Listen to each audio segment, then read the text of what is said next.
Hannah Brewer cruza la mirada con la madre doliente de su esposo en medio de la abarrotada sala del tribunal, y lentamente, de manera deliberada, curva los labios en una sonrisa fría y triunfante. Una escalofriante muestra de absoluta certeza en su propia invencibilidad. Había tejido una red de mentiras tan magistral, tan hermética, que estaba convencida de ser intocable, segura de que la única persona capaz de destruir su coartada yacía silenciada para siempre bajo 2 metros de tierra.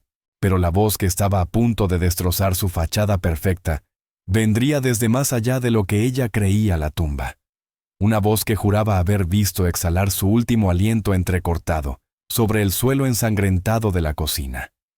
La comunidad de Northwood Hills conocía a Hannah Brewer como un pilar de gracia y dedicación. Una maestra de 2º grado cuyo salón era un refugio de creatividad y calidez. Organizaba la venta anual de pasteles benéficos, era voluntaria en el refugio local de animales, y su jardín era la envidia de todo el vecindario.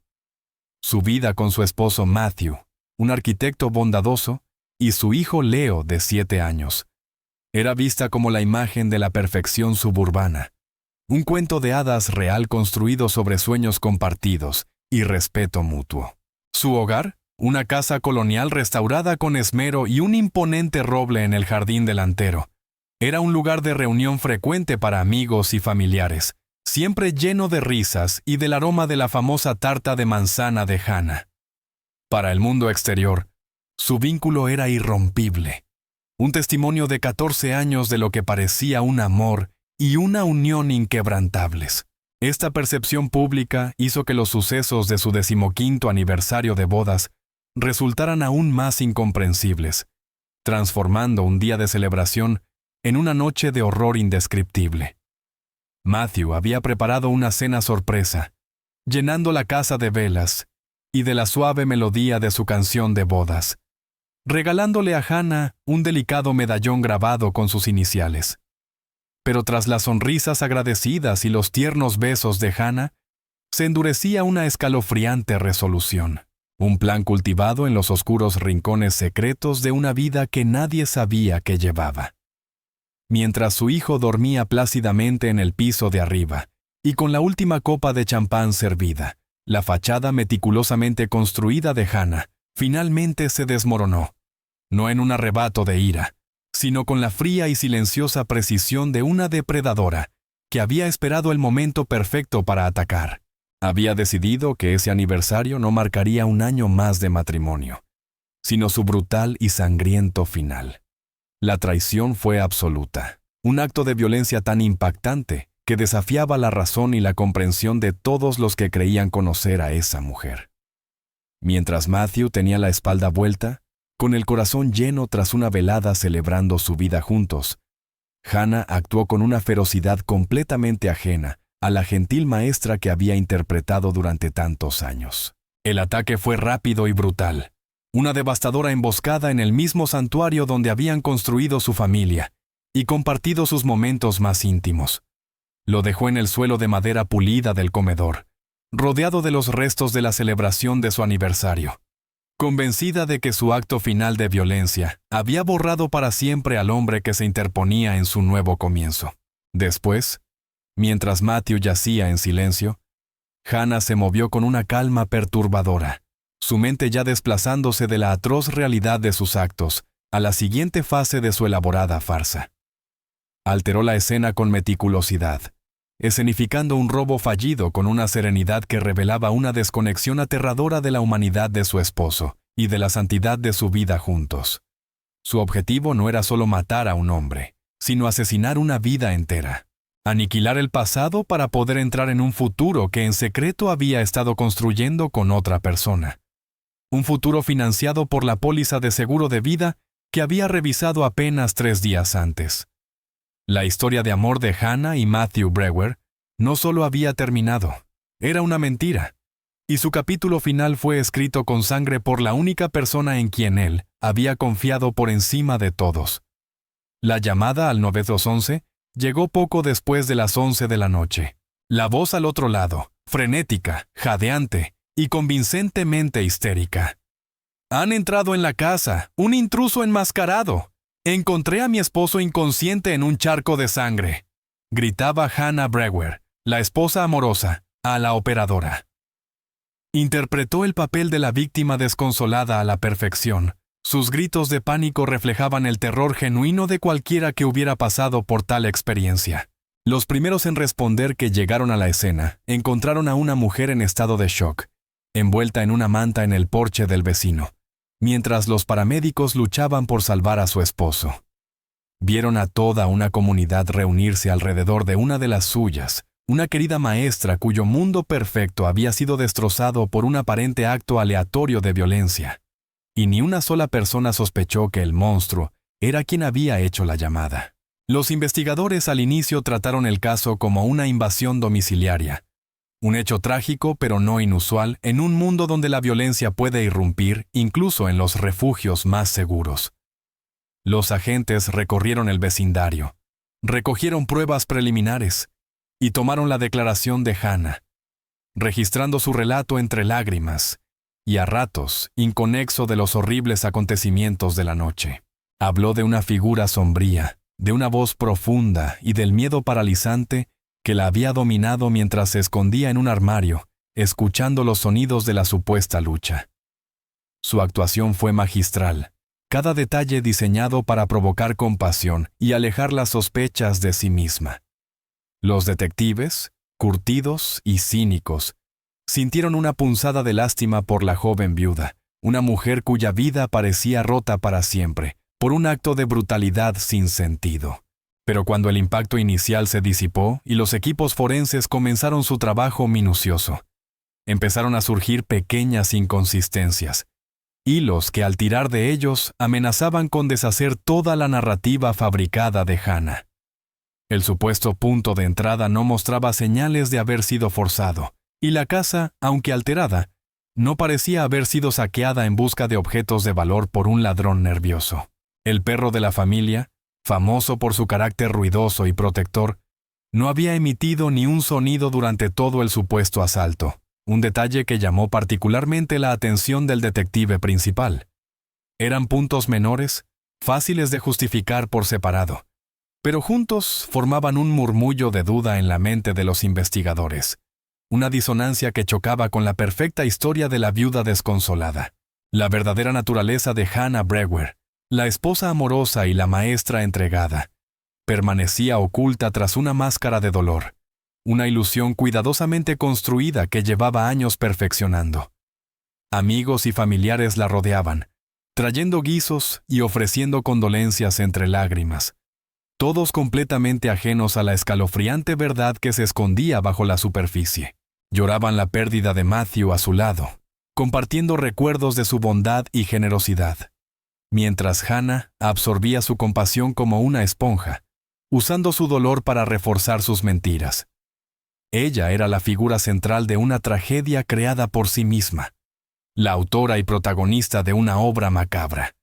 Y por ahora, su audiencia estaba completamente cautivada por su actuación digna de un premio. En la sala de interrogatorios, bajo el zumbido plano de las luces fluorescentes, la actuación de Hannah Brewer continuaba, pero la audiencia había cambiado. Los detectives Miles Corbin y Jessica Reyes no eran vecinos en duelo. Eran investigadores experimentados con 30 años combinados de práctica en leer el sutil lenguaje del engaño. Comenzaron la entrevista con suavidad, ofreciendo condolencias y permitiendo que Hannah repitiera su historia por tercera vez. La observaban en cada gesto, escuchaban cada palabra cuidadosamente escogida, mientras ella hablaba de su amor por Matthew, de sus planes de futuro y del monstruoso fantasma que se lo había arrebatado todo, con la voz quebrándose en los momentos justos. Estaba construyendo una fortaleza de mentiras, ladrillo a ladrillo, convencida de su fuerza impenetrable. Pero los detectives habían venido armados con más que preguntas. Traían consigo los primeros informes forenses y una línea temporal que resultaba cada vez más problemática para la versión de Hannah. Con voz calmada y metódica, el detective Corbin empezó a señalar las inconsistencias, no como acusaciones, sino como puntos confusos que esperaba ella pudiera aclarar. Preguntó por la ventana intacta, por el perro silencioso, y por la curiosa ausencia de ADN ajeno en la escena, presentando cada pieza contradictoria como un simple rompecabezas que no terminaba de encajar. Con cada pregunta, un destello de irritación cruzaba fugazmente el rostro de Hannah, una grieta momentánea en su fachada doliente, antes de ser cubierta de nuevo con otra ola de fingido dolor y confusión. La verdadera medida de su desprecio por la inteligencia de los detectives se reveló cuando empezó a añadir detalles superfluos a sus mentiras, intentando hacer su relato más verosímil. Inventó un segundo intruso, describió un coche de huida que no podía haber visto desde su escondite, e incluso insinuó un motivo relacionado con el trabajo de Matthew, que sabía completamente falso. Era la estrategia clásica de una mentirosa patológica, sobreexplicar y embellecer en exceso, impulsada por la creencia narcisista de que era más lista que cualquiera en la sala y de que podía tejer una realidad más convincente que la verdad. No solo estaba mintiendo para protegerse, estaba representando un acto de condescendencia intelectual, tratando a los detectives como público cautivo de su macabra ficción.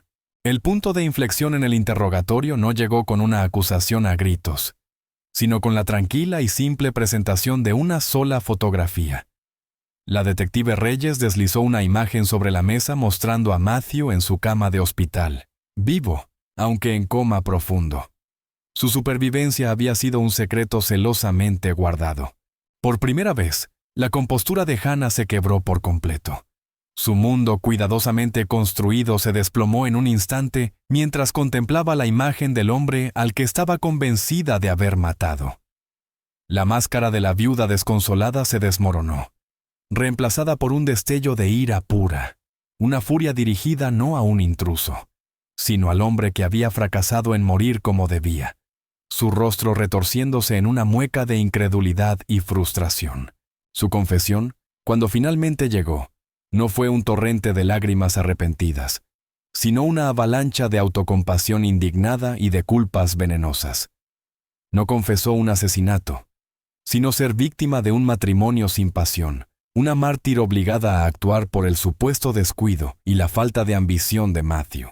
Se presentó a sí misma como la protagonista de un romance trágico, una mujer que había encontrado un nuevo amor más merecedor y que se había visto forzada a tomar medidas drásticas para escapar de una vida asfixiante.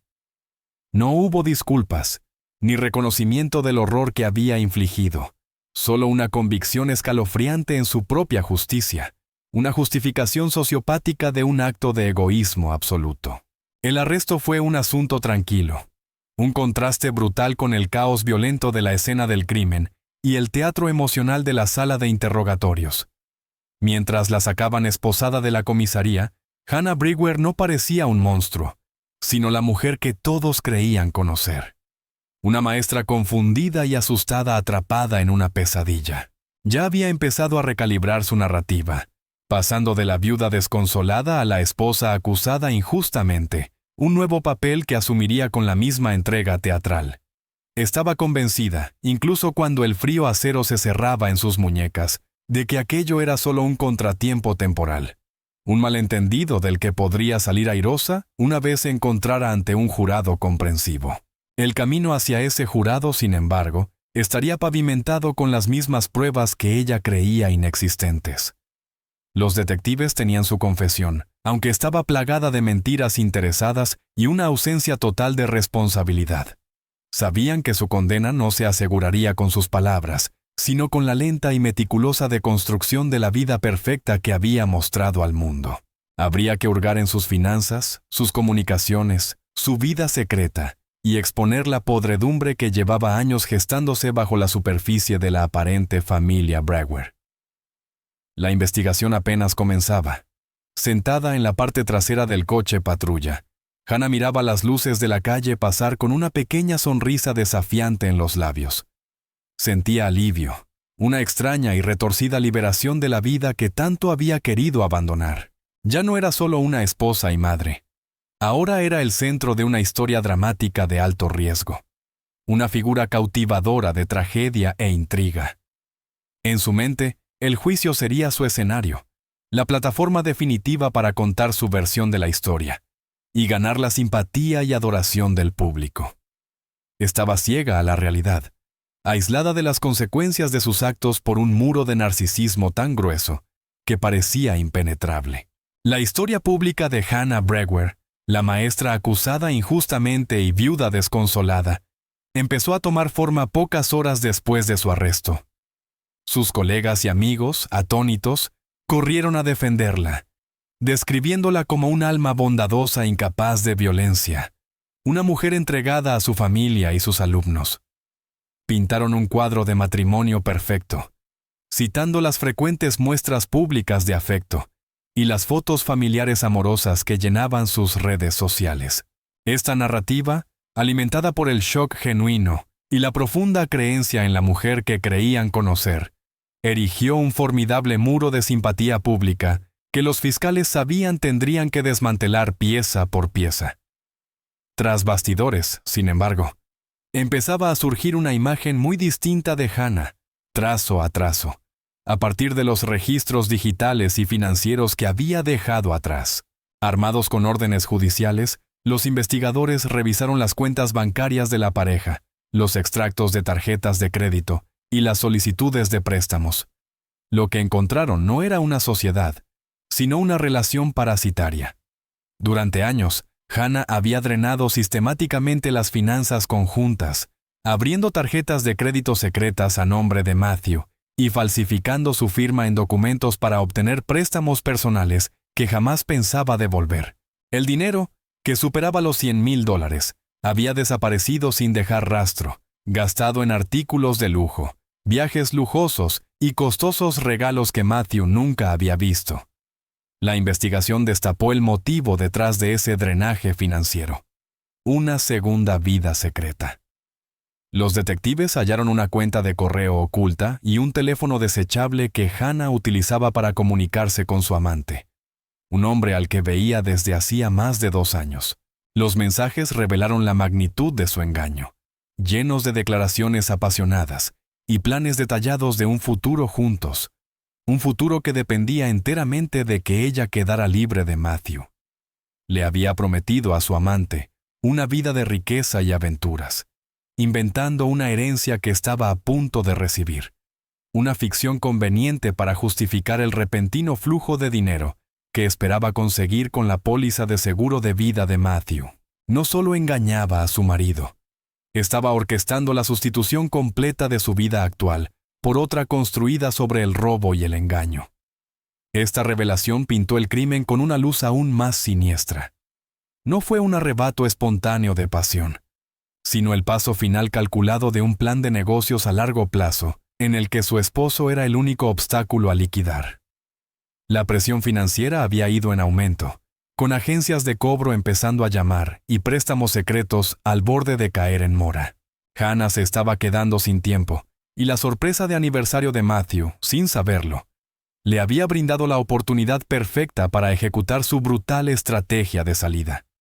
El ataque fue un acto de preservación financiera, una transacción calculada en sangre fría destinada a resolver sus deudas y financiar su fuga hacia una vida de fantasía, con la muerte de su esposo como el precio de hacer negocios. La evidencia transformó la comprensión del caso por parte de la fiscalía, desviando el foco de una disputa doméstica hacia un crimen premeditado, impulsado por una codicia pura y desmedida. Ahora tenían un motivo claro y contundente, que destrozaba la narrativa de la defensa sobre un matrimonio amoroso, pero con problemas. Hannah Brewer no era una víctima, era una depredadora que había visto a su bondadoso y confiado esposo como nada más que un instrumento financiero, un recurso que debía explotarse y luego desecharse cuando ya no fuera útil. La imagen de la maestra entregada y esposa amorosa era una fachada cuidadosamente mantenida para ocultar a una estafadora implacable y asesina despiadada. El peso de esta nueva evidencia era inmenso, un testamento silencioso de la enorme brecha entre la persona pública de Hannah y su realidad privada. Los investigadores encontraron recibos de costosas estadías en hoteles reservadas mientras supuestamente asistía a conferencias educativas, y registros de compras de joyas para su amante pagadas con dinero tomado del fondo universitario de su hijo. Cada hallazgo era otra capa de traición, otra prueba de que la mujer a la que Matthew Brewer había amado y confiado era una completa farsa, una cáscara vacía sin empatía ni conciencia. Toda su vida había sido una actuación, y el telón finalmente se levantaba para revelar la oscuridad entre bastidores. Mientras Hannah se sentaba en su celda consultando con su abogado defensor, permanecía ajena al rastro digital y documental que la acorralaba inexorablemente. Continuaba proclamando su inocencia, creando una nueva narrativa en la que era víctima de una investigación policial vengativa e incompetente. Se preparaba para una batalla de carisma y emoción en la sala, convencida de que sus lágrimas y su testimonio conmovedor inclinarían a cualquier jurado a su favor. No tenía idea de que la fiscalía se preparaba para un juicio distinto, uno que no se libraría con palabras y emociones, sino con el frío, duro e innegable lenguaje de números, fechas y recibos. Los registros financieros contaban una historia mucho más convincente que cualquiera que Hannah pudiera inventar. Un relato silencioso y condenatorio de codicia, traición y un desprecio escalofriante por la vida humana. Los detectives habían descubierto el por qué, la razón fría y calculada detrás del brutal ataque contra Matthew Brewer.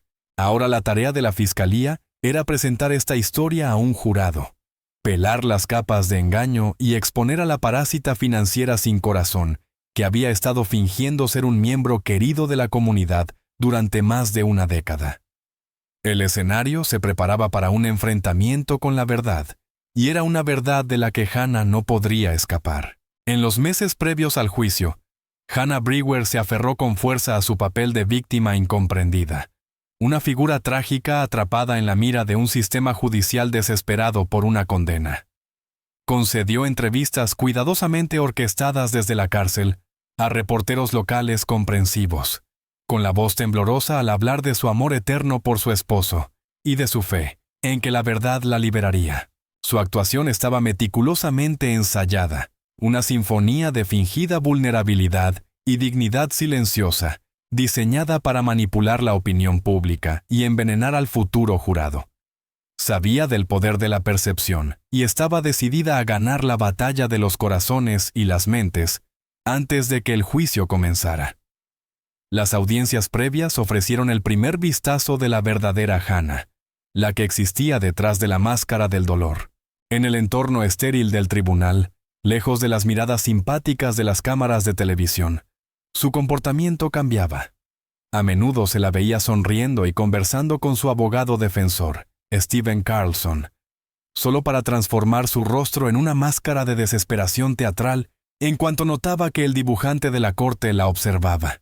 Este constante vaivén entre la indiferencia casual y la angustia exagerada resultaba profundamente perturbador para los pocos presentes, una señal clara de que era una representación y no emoción genuina. Sus intentos de fingir remordimiento eran tan poco convincentes que resultaban insultantes.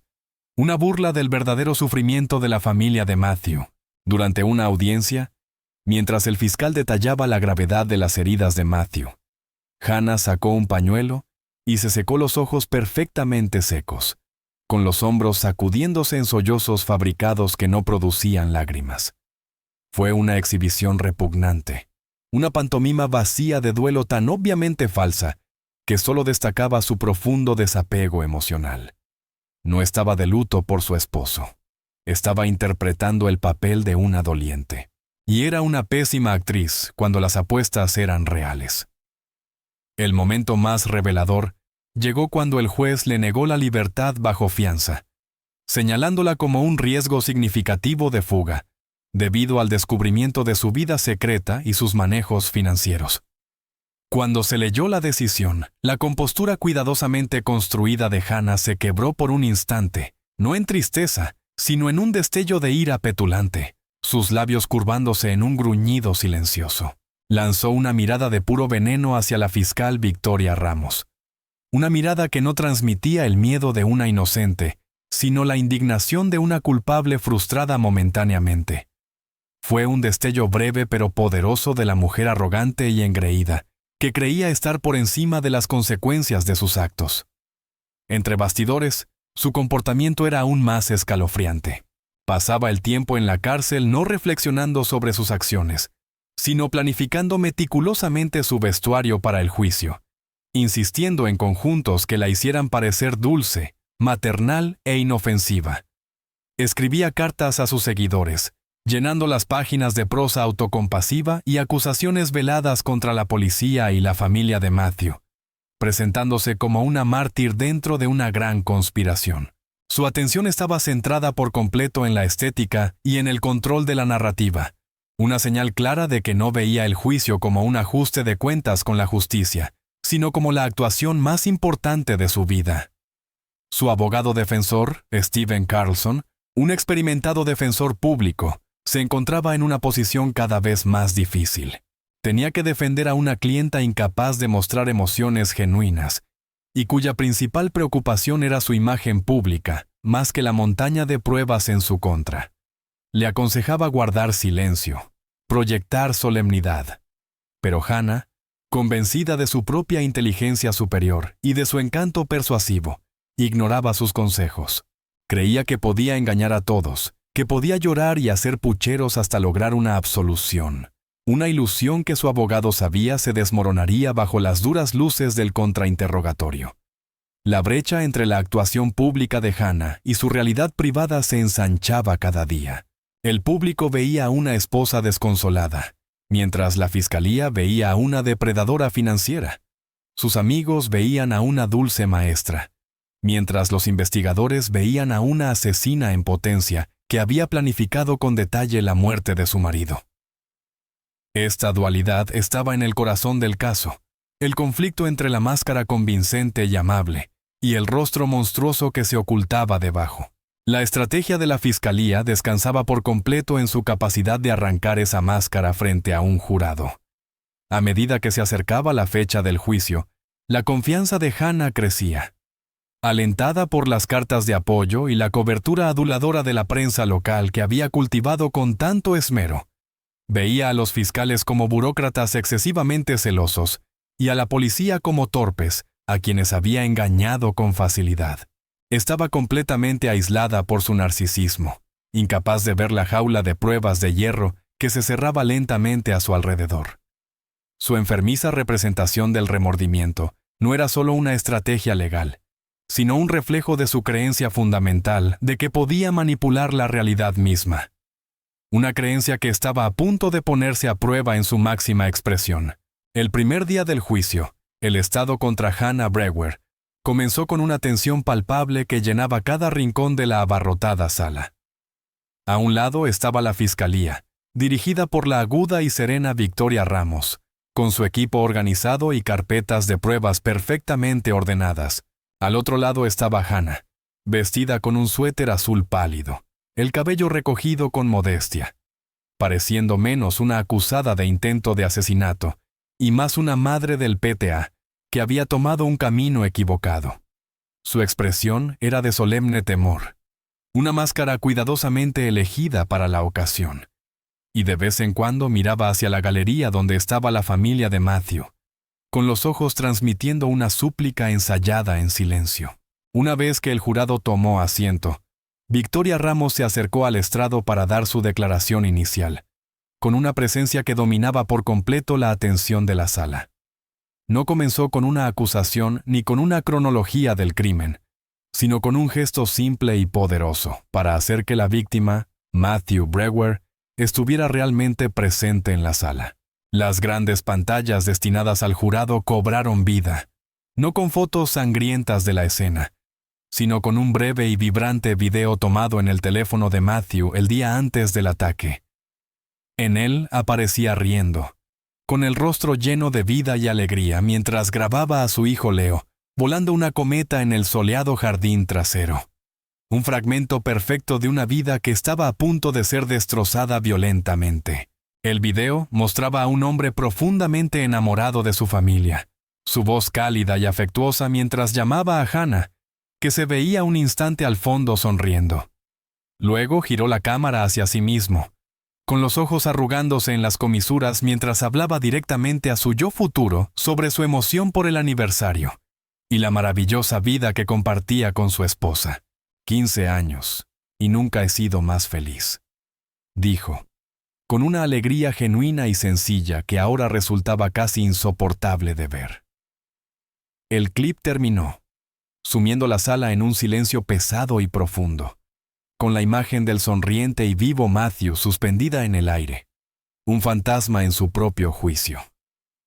Ramos dejó que el silencio se prolongara un momento antes de hablar, con voz clara y firme, sin teatralidad.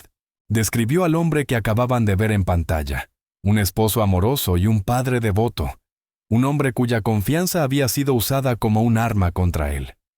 Luego detalló metódica y escalofriantemente el crimen, contrastando la vida hermosa mostrada en el video con la violencia brutal y despiadada que había ocurrido en la misma casa apenas 24 horas después. Le dijo al jurado que las pruebas demostrarían que no se trataba de una invasión doméstica, sino de una ejecución planeada por la única persona en la que él confiaba plenamente, la mujer que sonreía, en el fondo de su último video feliz. A lo largo de la declaración de apertura, Hannah permaneció en la mesa de la defensa, llorando en silencio sobre un pañuelo. Fue otra de sus actuaciones poco convincentes, pero esta vez su efecto se vio atenuado por la emoción cruda y auténtica del vídeo que el jurado acababa de ver. Su tristeza calculada parecía hueca y artificial cuando se contrastaba con la genuina felicidad del hombre que había intentado borrar. Algunos jurados la miraron, con expresiones impenetrables, mientras otros mantuvieron la vista fija en Ramos, con el rostro endurecido por la cruda realidad de la traición que describía. Cuando fue el turno de la defensa, Steven Carlson se puso en pie y pintó el retrato de un matrimonio imperfecto pero amoroso, reconociendo que los Brewer tenían sus secretos y problemas como cualquier pareja.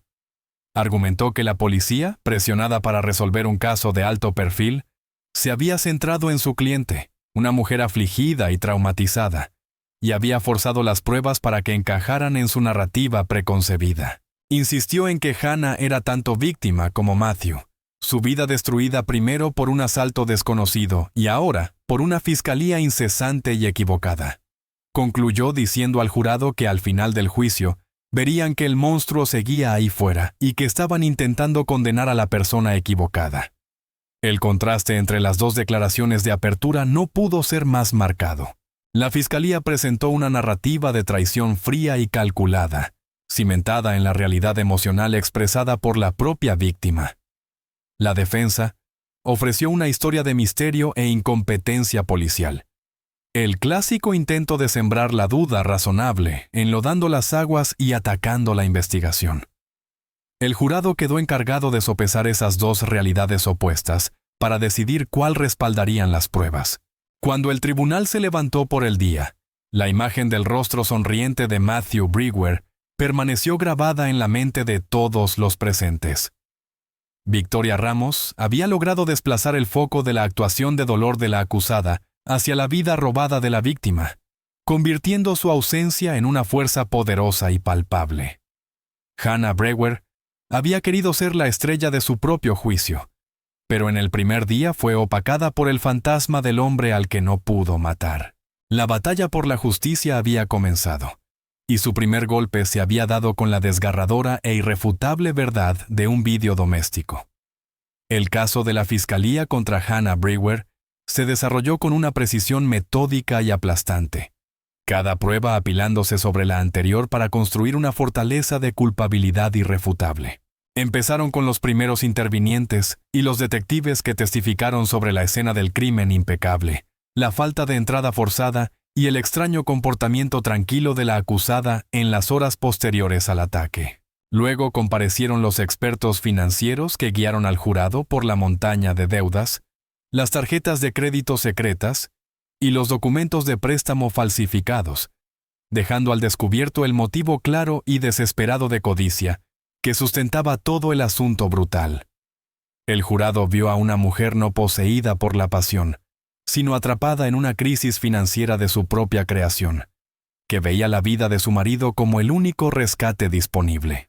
El núcleo emocional del caso de la fiscalía vino del testimonio de la familia y amigos de Matthew, que contaron entre lágrimas su profundo amor por Hannah y su completa ignorancia ante la traición. Su madre, Eleonora Foster, habló de cómo Matthew la llamó el día del aniversario, desbordante de emoción por la sorpresa que había planeado. Su voz llena de amor por la mujer que en ese mismo momento se preparaba para acabar con su vida. Estas historias humanizaron a Matthew, transformándolo de un nombre en un expediente legal a una persona de carne y hueso, cuya vida robada era la tragedia central del juicio. Con cada testigo, la imagen de Hannah como esposa amorosa se desmoronaba un poco más, sustituida por el retrato de una depredadora fría y duplicidad. El giro a mitad del juicio, sin embargo, llegó desde un lugar que Hannah creía su santuario más seguro y privado: su propio ordenador. La fiscalía llamó a declarar a un experto en informática forense, un hombre que había excavado meticulosamente el fantasma digital de los pensamientos de Hannah en el disco duro de su portátil. El perito testificó que, en las semanas previas al ataque, el historial de búsquedas de la acusada en Internet contaba una historia de premeditación escalofriante. La sala guardó silencio mientras leía las búsquedas en voz alta y las mostraba en las grandes pantallas para que el jurado las viera, cada una ventana a su oscuro y homicida propósito. La lista era condenatoria y helaba la sangre. Reglas de pago del seguro de vida para cónyuge. Leía una búsqueda hecha 6 semanas antes del ataque. La manera más fácil de fingir una invasión domiciliaria. Aparecía otra, de un mes antes. A medida que se acercaba la fecha del ataque, las búsquedas se volvieron más específicas y macabras. ¿Cómo incapacitar a una persona rápida y silenciosamente? El mejor lugar para golpear para causar el máximo daño. Y lo más aterrador, ¿cuánto tarda en morir una persona por un traumatismo contundente? El jurado miraba la pantalla con el rostro mezcla de shock y repulsión, leyendo la investigación fría y metódica de una asesina que planeaba su crimen. La última búsqueda presentada por el perito provenía de la mañana de su 15º aniversario, apenas horas antes de que Matthew llegara a casa para su cena sorpresa y para la brutal emboscada de su esposa.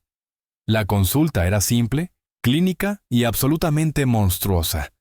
Cómo limpiar sangre de un suelo de madera. Un suspiro colectivo recorrió la galería del tribunal. Esa búsqueda, más que cualquier documento financiero o testimonio, destruyó cualquier posibilidad de que el ataque hubiera sido espontáneo o producto de un intruso fantasma. Era el plano digital de un asesinato. La lista de tareas de una mujer más preocupada por la limpieza después del hecho que por la vida que estaba a punto de arrebatar. La reacción de Hannah fue un estudio del fracaso de la compostura. Su rostro palideció, la sangre desapareció de sus mejillas y sus manos temblaban incontrolablemente sobre la mesa de la defensa. Su máscara de tristeza silenciosa se rompió, reemplazada por la expresión cruda y aterrorizada de una criatura atrapada. Miró con furia y desesperación a su abogado, como si él pudiera borrar de la pantalla aquellas palabras, pero la evidencia era innegable. Un eco digital de sus propios pensamientos del que no podía escapar. Su personalidad cuidadosamente construida había sido aniquilada por su propia curiosidad. El impacto en el jurado fue inmediato y profundo. Habían visto al Matthew sonriente y feliz en el vídeo casero, y ahora veían la investigación fría y calculadora de la mujer que lo traicionó. La yuxtaposición era enfermiza, un relato claro e innegable de depredadora y presa. Cualquier compasión hacia la maestra llorosa en la mesa de la defensa se evaporó, sustituida por la certeza dura y gélida de que no estaban viendo a una víctima, sino a un monstruo que había usado Google para planear la destrucción de su propia familia. Cuando el tribunal se levantó por el día, el ambiente estaba cargado por el peso de la evidencia digital. La fiscalía no solo había presentado un motivo, había presentado una confesión, una guía paso a paso del crimen, escrita por la propia acusada. La cuestión ya no era si Hannah Brewer había atacado a su marido, sino cómo alguien había podido creer alguna vez que era inocente. El historial de búsquedas de la asesina se había convertido en el testigo más poderoso de la acusación. Una voz silenciosa e irrefutable de la máquina que hablaba únicamente la verdad. Ante un caso que se derrumbaba bajo el peso de las pruebas digitales, el abogado defensor Steven Carlson supo que debía asumir un riesgo significativo. Su estrategia cambió de crear dudas razonables sobre un intruso a atacar la cronología y presentar una narrativa alternativa donde Hannah, aunque engañosa en sus finanzas, no era una atacante violenta. La piedra angular de esta nueva estrategia era una testigo sorpresa, una amiga cercana de Hannah llamada Sarah Miller, dispuesta a declarar que había estado hablando por teléfono con ella en el momento exacto en que la fiscalía afirmaba que ocurrió el ataque, proporcionando así una coartada crucial. Sarah Miller subió al estrado, nerviosa pero resuelta. Una mujer que claramente creía en la inocencia de su amiga. Testificó que hablaba por teléfono con Hannah casi todas las noches y que la noche del aniversario tuvieron una larga conversación que comenzó alrededor de las 10:00 y duró unos 45 minutos. Recordó detalles de la charla. Hablaron de la escuela, de sus hijos y de los planes para las vacaciones de verano. Carlson la guió con destreza, estableciendo un bloque de tiempo claro e ininterrumpido, en el que Hannah no podía haber estado atacando a su marido. Por primera vez desde que empezó el juicio, una pizca de duda pareció entrar en la sala. Durante el contrainterrogatorio, la fiscal Victoria Ramos se mostró calmada y metódica, pidiendo a Sarah que confirmara los detalles de la llamada, la hora en que comenzó y los temas tratados. La historia de Sarah permaneció consistente y parecía ser una testigo creíble y convincente para la defensa. Hannah, por su parte, observaba el intercambio con renovada confianza, una pequeña sonrisa esperanzada asomando en sus labios. Parecía que su abogado al fin había encontrado una grieta en el caso aparentemente sólido de la fiscalía. La coartada era fuerte y provenía de una testigo sin razón aparente para mentir. Entonces, en un momento de puro drama judicial, la narrativa de la defensa se desplomó espectacularmente. Mientras Sarah Miller reiteraba con seguridad que la llamada con Hannah había terminado aproximadamente a las 10:45, Victoria Ramos hizo una pausa, miró su teléfono y luego de nuevo a la testigo. «Señora, ¿está absolutamente segura de esa cronología?», preguntó con voz firme. Sarah confirmó que sí. En ese instante, un alguacil se acercó a la mesa de la fiscalía y entregó a Ramos una pequeña nota doblada. Ella la leyó con expresión inescrutable y luego miró al juez. «Su señoría», dijo con voz resonante, «la fiscalía acaba de recibir nuevas pruebas directamente relacionadas con el testimonio de esta testigo». Un murmullo recorrió la sala mientras el juez autorizaba a Ramos a continuar. Ella se volvió hacia Sarah Miller, con la mirada afilada e inquebrantable. «Señora Miller, usted declaró que estuvo al teléfono con la acusada hasta las 10:45 p.m., ¿es correcto?». Sarah asintió. Ramos entonces reveló la fuente de la nueva evidencia. Un mensaje de texto enviado minutos antes al detective principal del caso por el amante secreto de Hannah, quien, siguiendo el juicio en las noticias y temiendo ser implicado, había decidido cooperar plenamente con la fiscalía. Había entregado los registros completos de llamadas y mensajes del teléfono desechable de Hannah, el que usaba exclusivamente para su relación clandestina. Ramos proyectó en las pantallas del tribunal el registro de llamadas de ese teléfono. Mostraba una sola entrada condenatoria, una llamada saliente al número de Sarah Miller esa noche, pero que había durado solo 3 minutos, terminando puntualmente a las 10:03 p.m. Lo que siguió fue una serie de mensajes entre Hannah y su amante, comenzando a las 10:05 p.m. y continuando durante toda la hora.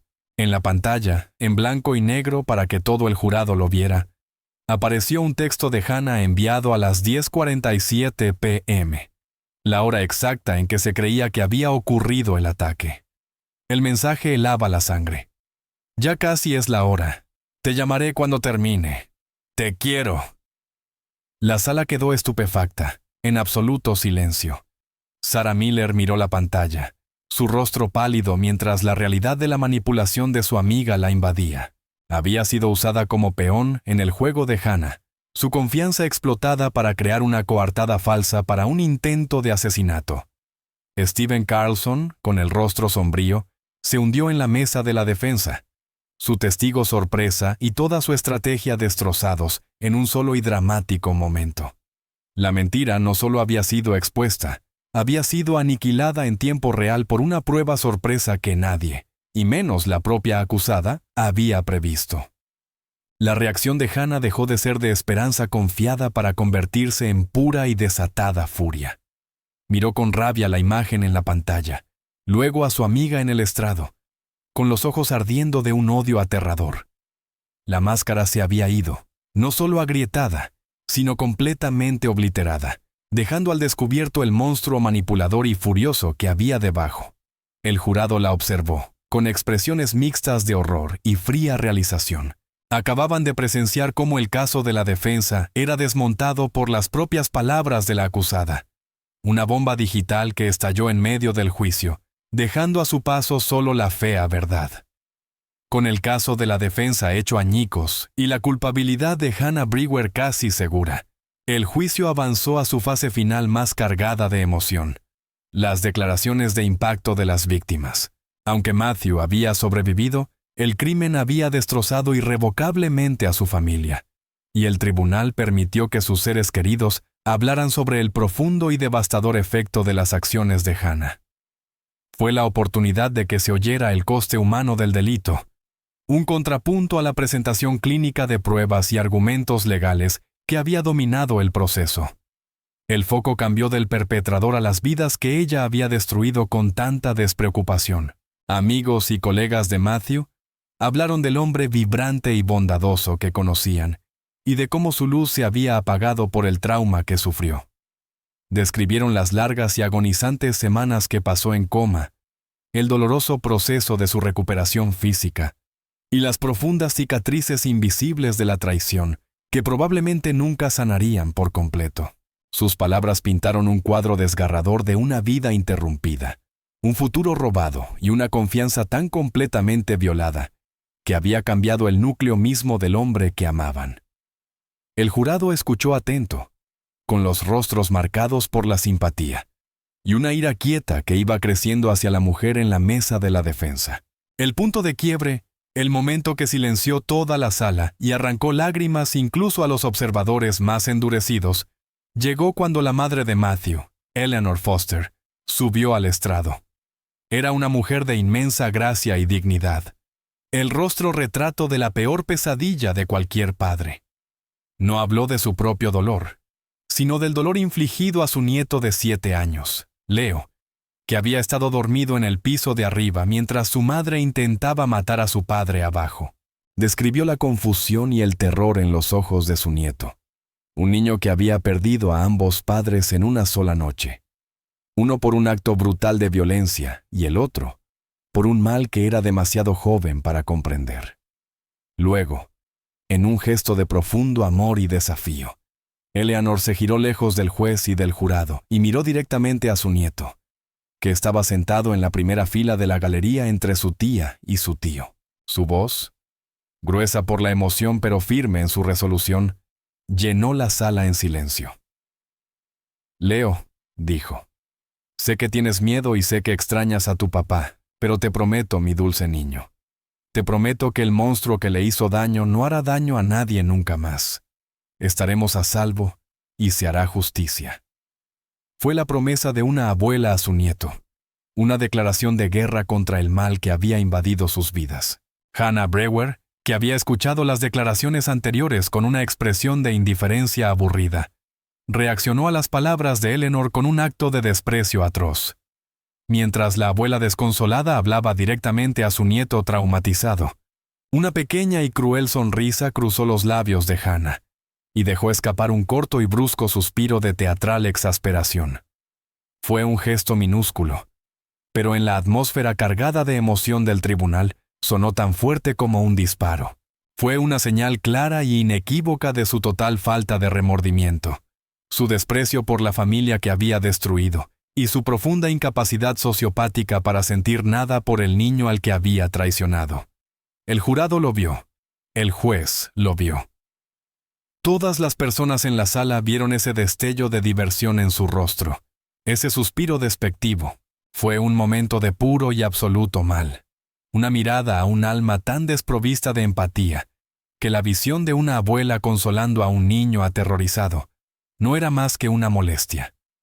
Cualquier resto de duda, cualquier brasa tenue de simpatía por la mujer del suéter azul pálido, se extinguió en ese instante horripilante. Su máscara no solo se había resbalado, ella misma la había arrancado y pisoteado. Eleanor Foster terminó su declaración, su promesa suspendida en el aire, un testimonio del poder perdurable del amor frente a la oscuridad indescriptible. Al bajar del estrado, no miró a Hannah. Su atención estaba únicamente en su nieto, la víctima inocente, atrapada en las ruinas del monstruoso egoísmo de su madre. El punto de quiebre no se alcanzó con una confesión dramática ni con una prueba física, sino con la promesa de una abuela y la sonrisa de una sociópata. Una combinación devastadora que selló el destino de Hannah Brewer, más certeramente que cualquier argumento legal. La fiscalía descansó su caso. No había nada más que decir. Las pruebas del crimen eran abrumadoras, pero la prueba del carácter de la acusada, revelada en aquella fugaz y desdeñosa expresión, fue lo que realmente la condenó. Mostró al jurado no solo lo que había hecho, sino quién era. Un monstruo oculto a plena vista, una mujer para quien los conceptos de amor, familia y remordimiento eran completamente ajenos. La justicia para Matthew y Leo Brewer estaba ahora en manos del jurado, y había pocas dudas sobre lo que harían. Justo cuando parecía que el juicio no podía ofrecer más sorpresas, Victoria Ramos se puso de pie e informó al juez que el Estado deseaba llamar a un último testigo de refutación no anunciado. Una ola de confusión y expectación recorrió la sala. El caso de la fiscalía ya era aplastantemente sólido, y el propósito de esta incorporación de último minuto era un misterio para todos, incluido un equipo de defensa visiblemente perplejo. El juez concedió la petición, y el secretario anunció el nombre que traería el giro más impactante del juicio. El Estado llama a Matthew Brewer al estrado. Las puertas de la sala se abrieron y un suspiro colectivo se escapó de los presentes. Caminando despacio pero firme hacia el estrado, estaba Matthew Brewer en persona, con el rostro marcado por cicatrices pero los ojos claros y resueltos. Su supervivencia había sido un secreto celosamente guardado, conocido solo por los fiscales, los médicos y su familia inmediata. Una decisión estratégica para evitar que Hannah moldeara su defensa en torno a su existencia. Durante semanas, ella y su equipo habían actuado convencidos de que luchaban contra un caso circunstancial de asesinato, no frente a una víctima viva y respirando que podía decir la verdad. La reacción de Hannah Brewer fue un espectáculo de puro shock. Su mandíbula cayó. Sus ojos se abrieron de incredulidad, y todo el color se escurrió de su rostro, dejándola con una palidez fantasmal.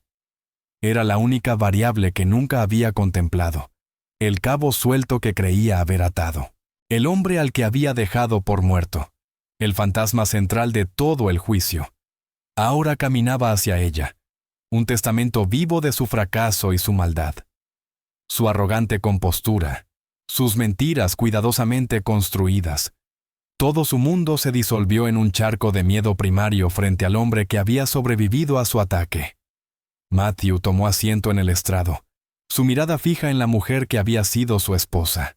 Cuando la fiscal le pidió que identificara a su agresora, levantó una mano temblorosa y señaló directamente a Hannah. «Ella me hizo esto», dijo, con voz áspera pero firme. Una voz que la sala solo había escuchado antes en un video casero feliz. «Mi esposa, Hannah Brewer, intentó matarme». Las palabras quedaron suspendidas en el aire, una acusación irrefutable del único testigo capaz de borrar toda duda, todo juego legal y toda estrategia defensiva. Con una dignidad tranquila y desgarradora, Matthew relató los hechos de aquella noche de aniversario. Describió la cena sorpresa, el relicario, y los últimos momentos felices que compartió con la mujer que amaba. Luego, con la voz endurecida, detalló el brutal ataque por la espalda, el dolor insoportable y la mirada fría y decidida de Hannah mientras se aseguraba de que ya no se moviera antes de dejarlo morir. Contó cómo despertó semanas después en el hospital, en un mundo completamente destruido. Su esposa arrestada por su asesinato y su hijo bajo el cuidado de los abuelos. Era el testimonio de un hombre que había caminado por el infierno y regresado para contarlo. Pero la revelación final, el giro definitivo en un juicio lleno de ellos, llegó cuando Ramos preguntó a Matthew sobre un hallazgo hecho por su familia mientras limpiaba la casa de la pareja. Explicó que habían encontrado un compartimento oculto en el armario de Hannah que contenía no solo sus tarjetas de crédito secretas y el teléfono desechable, sino un juego completo de documentos de identidad falsificados con gran pericia. Una licencia de conducir, una tarjeta de seguro social y un pasaporte, todos con la foto de Hannah, pero bajo un nombre completamente diferente: Amelia Finch. También había extractos bancarios de una cuenta con ese nombre en otro estado, una cuenta que ella había estado alimentando poco a poco con el dinero robado de Matthew.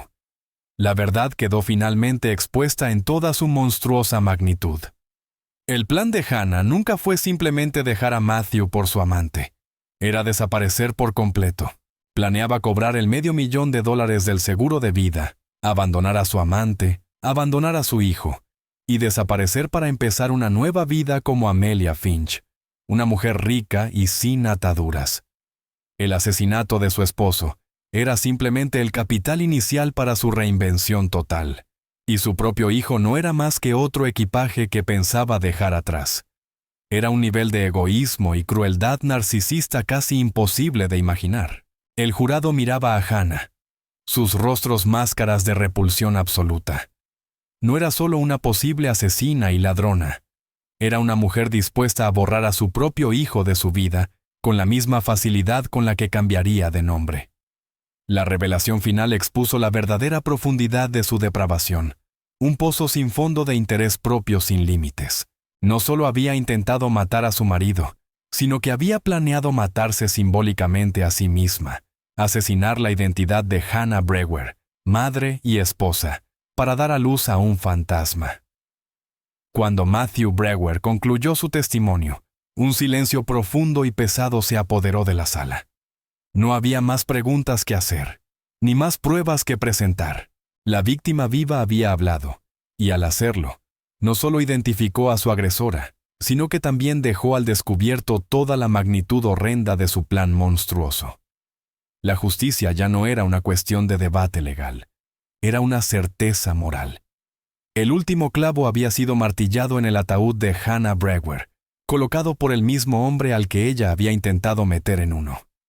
La deliberación del jurado fue una mera formalidad, un breve interludio antes de la conclusión inevitable. Volvieron en menos de una hora, con rostros sombríos y resueltos, y su veredicto se pronunció con una claridad que reflejaba el sentir de todos los que habían presenciado el juicio. Culpable de todos los cargos: intento de asesinato, agresión agravada y múltiples fraudes. Hannah Brewer, que alguna vez había estado tan convencida de su propia astucia, permaneció inexpresiva mientras se leía el veredicto. Su semblante no reflejaba remordimiento ni miedo, sino una furia fría y dura por haber sido superada. Semanas después, en la audiencia de sentencia, se representó el acto final del drama legal. La familia de Matthew ofreció sus últimas declaraciones de impacto, hablando no de ira, sino del largo camino de sanación que tenían por delante tanto Matthew como su hijo, Leo. El propio Matthew presentó una declaración escrita, leída en voz alta por Victoria Ramos, en la que hablaba del fantasma de la mujer que una vez había amado, y de su esperanza de que se le impidiera a ella dañar a otra persona jamás. Fue una declaración de fuerza serena y de pérdida profunda, una despedida digna a los 14 años de su vida, construidos sobre una mentira. Cuando el juez ofreció a Hannah la oportunidad de hablar, ella se puso de pie, erguida y desafiante. Su abogado, Stephen Carlson, negó con la cabeza de manera sutil, rogándole con los ojos que guardara silencio. Pero la arrogancia de Hannah no podía contenerse. No pidió disculpas ni clemencia. En cambio, pronunció un escalofriante discurso de autocompasión, en el que se pintó a sí misma como la verdadera víctima, una mujer incomprendida y perseguida por un sistema vengativo, y un esposo desagradecido. No mostró ni un ápice de arrepentimiento. Sus palabras fueron la última actuación desesperada ante un público que ya no le creía. El juez, un hombre conocido por su carácter estoico e imparcial, escuchó el monólogo de Hannah con un disgusto apenas disimulado. Cuando ella terminó, no lanzó una diatriba ni un sermón. En cambio, la miró directamente, con voz baja y firme, y dictó una sentencia que fue tanto un juicio legal como una condena moral. Habló de la profunda maldad de sus acciones, de su crueldad calculada y del aterrador vacío donde debería haber estado su conciencia. La condenó a la pena máxima, cadena perpetua, sin posibilidad de libertad condicional durante 40 años, asegurando que sería una anciana antes de volver a probar la libertad. Cuando se dictó la dura sentencia, la sala permaneció en silencio. Un suspiro colectivo de alivio pareció recorrer la galería. La larga y agonizante prueba finalmente había terminado. La justicia, difícil de conseguir y desesperadamente necesaria, había sido servida. Pero mientras los alguaciles se preparaban para escoltarla fuera de la sala por última vez, Hannah Brewer tuvo un último acto de desafío, un último mensaje de desprecio para la familia que había intentado destruir. Giró la cabeza. Sus ojos se encontraron primero con los de Matthew, y luego con los de su madre, Eleanor. La máscara de víctima, de maestra, de esposa, había desaparecido para siempre, y lo que quedaba era pura maldad sin disfraz. Una lenta y aterradora sonrisa torcida se extendió por sus labios, una expresión silenciosa y escalofriante de triunfo y odio impenitente. Era una mirada que decía que no se arrepentía de nada, que no sentía remordimiento y que, incluso en su derrota, todavía creía que había ganado. La sonrisa fue su último acto desafiante, un vistazo espantoso al agujero negro de su alma, un último regalo envenenado para la familia que no había logrado destruir. Luego se dio la vuelta y fue llevada lejos, su sonrisa desvaneciéndose detrás de las puertas del tribunal, dejando tras de sí un legado de dolor y un recuerdo escalofriante que los perseguiría para siempre.